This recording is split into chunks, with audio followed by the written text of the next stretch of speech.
Oh, face à face. Thank you, Lord. Thank you, Jesus. Thank you, Holy Ghost.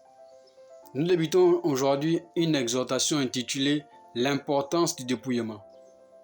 Je vous assure que lorsque vous allez comprendre cette exhortation, vous allez littéralement découvrir plusieurs choses qui freinaient, qui stoppaient, qui ralentissaient plusieurs choses autour de vous. L'importance du dépouillement. Nous allons partir tout de suite dans 1 Timothée chapitre 2 verset 9. Il est écrit ici, c'est l'apôtre Paul qui parle à Timothée. Timothée, c'est qui? C'est simplement son fils spirituel dans la foi, qui avait la responsabilité de l'église qui était à Éphèse. Et donc il envoie cette lettre afin de le situer dans ce qu'il faut. Il dit ici, de même je veux aussi que les femmes, habillées d'une manière décente, séparent avec pudeur et simplicité, non avec des tresses, de l'or, des perles ou des toilettes somptueuses. L'importance du dépouillement. Souvent, lorsqu'on ne comprend pas l'importance d'une chose, on se retrouve à critiquer, à murmurer contre la chose. Et sans le savoir, nous rentrons dans le jugement, nous rentrons dans la condamnation sans le savoir. Vous savez, il y a des endroits qui imposent une certaine tenue. Il y a des endroits qui imposent un certain habillement à cause de leur règlement intérieur.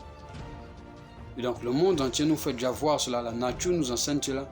Et cela nous amène aussi à comprendre qu'il y a des choses qui sont simplement pas utiles.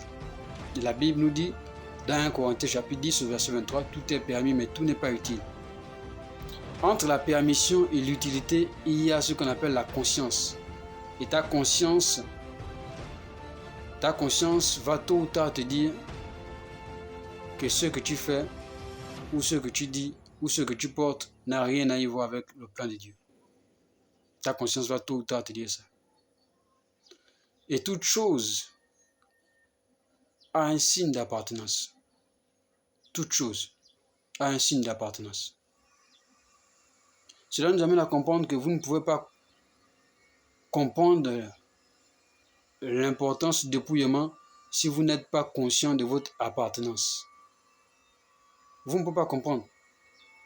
Vous ne pouvez pas mesurer en fait l'importance du dépouillement si vous n'êtes pas conscient de votre appartenance. Parce que lorsqu'on se conforme au monde, on finit toujours par prendre la forme du monde. Et là, nous entrons dans un piège. Pourquoi? Parce que quand le diable réussit à mentir quelqu'un, Satan vient l'affermir dans ce mensonge. Évidemment, vous allez trouver des raisons telles que Dieu voit le cœur. Oui, Dieu voit le cœur. Dieu voit le cœur. Oui, Dieu voit le cœur. C'est vrai. Dieu voit le cœur. Mais l'une des choses que vous devez comprendre, c'est que tout ce que nous portons, tout ce que nous utilisons, a un signe d'appartenance. Il y a un signe d'appartenance. Le monde entier est rempli de signes et de symboles.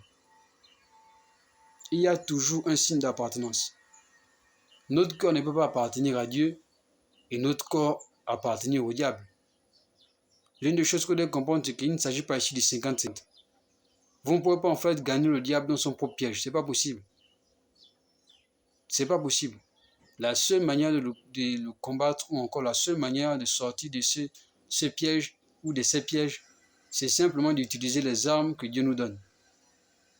Vous ne pouvez pas utiliser les armes du diable pour combattre le diable. Les propres armes du diable vont littéralement se retourner contre vous parce qu'elles ne peuvent pas le combattre. Ce sont des choses qui étaient soigneusement planifiées pour vous combattre et non pas le combattre. À travers cette étude ou encore à travers cette exhortation, nous allons citer différentes choses qui peuvent vous nuire et vous empêcher d'entrer dans la gloire de Dieu. Que le Seigneur vous bénisse.